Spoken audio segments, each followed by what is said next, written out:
Hey there, everybody. Welcome to our latest Songland discussion for the Ben Platt episode. We're going to take you through the songs from David Davis, Carolyn Cole, Kylie Rothfield, who came out there, performed interesting songs. I think we have a pick that's going to have a little bit of debate at the end of all of this. We're going to dive right in. Before we do, if you do like this video, give us a like, subscribe, and hit that notification bell so you don't miss any other updates. So I didn't know a lot about Ben Platt before this. I mean, it sounds like he's very well accomplished in a very short period of time. But the thing that I really liked about him was that he's a super fan of the show. He came on, was like, I listened to the songs from this show. I really love the songs in the show. I thought that was really cool.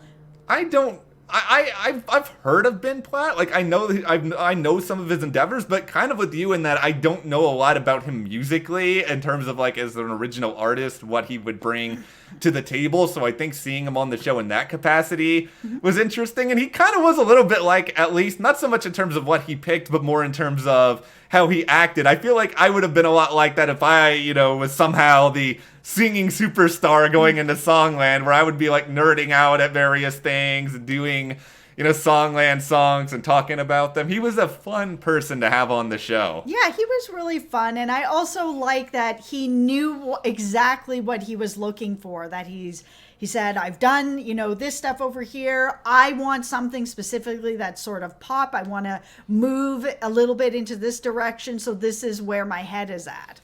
And with that in mind, he really chose to get into David Davis's song of Everything It Took to Get to You, which kind of a mouthful title. You don't see a lot of titles that are like longer than 4 and 5 words at this point in music, but it's a good song. It's not the song I would have picked, but it's a good song. I think it is emotional. It seemed like he related to it a lot as a person. By the way, we've talked a lot about the at-home performances by the artist after the fact.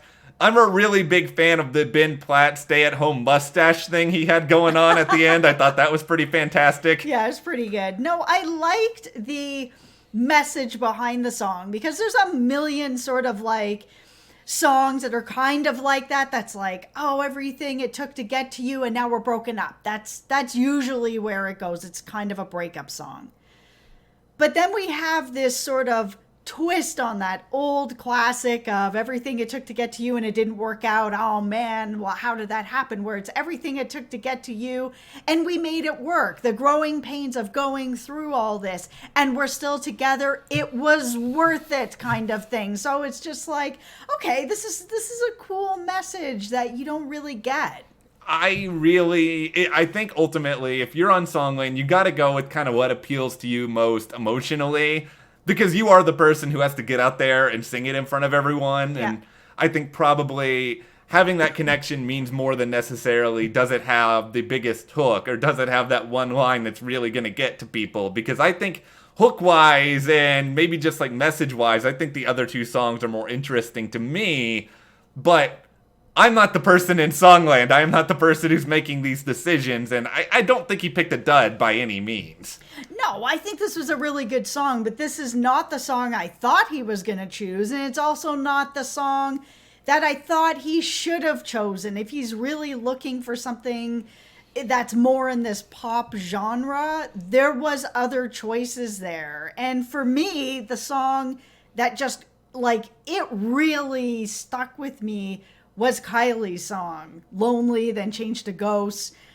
I really connected with it because the idea was sort of blaming a city for feeling lonely or feeling lost. And I did that for a really long time. And I was living in Toronto where it was just kind of like, I always say, oh man, it's really hard to meet people there. Everyone just feels kind of cold because it's a big city. Everybody's got their groups, and to kind of break into that is very difficult. And I still think that that is true. But then we moved out to LA, and then it's kind of like, it's the same thing wherever you go because it's inside of you. So once they kind of changed the song a little bit more about, or leaned a little more into it being about a person that no matter where you go, it's really about the person that you lost, and that's why you're lonely. I was a little bit disappointed in that because it felt like before that was a bit of that that feeling that a lot of people really feel, like that, party in the USA, that idea of going to a big town and kind of getting lost in everything and not really, and feeling kind of lonely. And I don't know, I really like that message.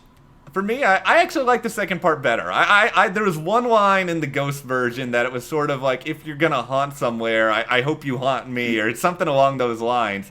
I just listening to that line, I was like, that is a killer line. I love that line. Like, that line. That line about Los Angeles was killer too, and I was really glad they left that in there. I just thought the lyrics in Ghost, the final version, they were so good. The thing I kept actually thinking, this is going to sound really weird, is I was kind of hoping that Ben wouldn't pick it, because I wanted them to just go to Ryan Tedder, because it's like, this is a One Republic song. Like, this sounds exactly like something I would hear One Republic do. Yep. And it actually felt more appropriate. I was like, all right, come on, guys. Ryan, go in here. And I think each one of the Songland judges should have a veto that they play once per season, where they say, no, this song is too good for you. I'm taking it and I'm recording it myself. That's awful. I want that. I'm sorry. It's the Songland like knife fight. Yeah, I know. I wanted to see Ryan Tedder and Ben Platt fight to get this song. No, I'm kidding, but I thought that version of the song would have sounded really good if Ryan's band recorded it in the end. Yeah, I thought it was a really good song. I liked it so much. The thing at that, and with Fool's Gold too, is I think Fool's Gold has some really good sort of like melodic runs in it. Yeah, it did. And I think it's really catchy. I think it's probably the catchiest of the three songs. I think it could really work with someone too. I'm kind of like it though with that kind of in a way that you were with Lonely. I thought the original version of Fool's Gold was better than the second version. I thought the second version was a little too slow. No, I agree. And also I liked the idea of Fool's Gold before they came back and changed it. So the first version of it was more about chasing after your dreams. Is it worth it? Am I chasing after Fool's Gold? No, I can be a singer. I can be an actor. I can be anything you want to be sort of thing. And then now it's chasing after, a person. And now it's chasing after love. Now is it Fool's Gold? Man, we've heard that idea a million times of chasing after someone that you're not sure if you can have or be with, or, it's been done so many times. And while I know this other version has been done a little bit as well, it's less. I feel like sometimes the music industry gets a little bit too cynical about the idea of doing a song about following your dreams or trying to make something come true, and they kind of get into this whole, nobody wants to hear about your pretentious dream leading, and it's sort of like, everyone has dreams too, like it's not it's still going to appeal to other people, and I think they get too scared to go down this direction here or there. I really liked the original Fool's Gold, and I'm not saying the new one is bad, I just feel like the first one, it appealed a little bit more to me as a person, and I would have been interested to sort of see it kind of stick more with that as opposed to what it ultimately sort of turned into. Yeah, I really, I understand that maybe they don't want to have, popular singers singing about sort of that idea of, can I reach for the real gold kind of thing, because some people are feeling like, you have reached for, why are you singing about this? But at the same time, everybody started from nothing. So that idea and that journey, be like, yeah, I also started from nothing. Yeah, I'm here now, but I started from nothing too, and so can you. I think those songs can be really inspirational, because there are so many people out there that have dreams that are afraid to follow them and end up just kind of falling into other careers because they were too scared to take the leap. The one more thing I will say here is that the moment that I heard that the fourth song was called Deathbed, I was like, okay, this is not going through. This is just like, this is not the Black Sabbath episode of Songland, and that is probably, and I know the song had a lot more meaning than that. It was just sort of like, that is just such a morbid title to bring in for, somebody like, I associate Ben Platt a lot, I think, with happiness and with things that are different emotions in Deathbed. Deathbed as a name, and I'm an ex-funeral director, so there's a lot of sort of that feeling around me in general that I've seen in my lifetime and in my career.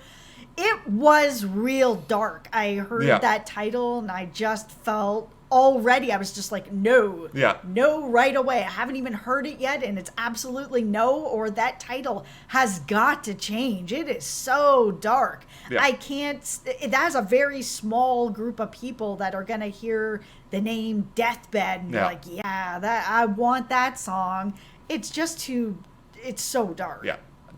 I do just full transparency. I have actually heard another song called Deathbed before, and it was so depressing, it depressed me for like a week after I heard it. So I don't need any more Deathbed. But anyway, those are our thoughts on the Ben Platt episode of Songland, to go from a very morbid topic to just wrapping everything up immediately. But anyway, what do you think about Ben's choice? Do you like all the 3 songs that got through the production process? Let us know in the comments. And if you do like this video, give us a like, subscribe, and you can support us further by checking the link in the description to the store.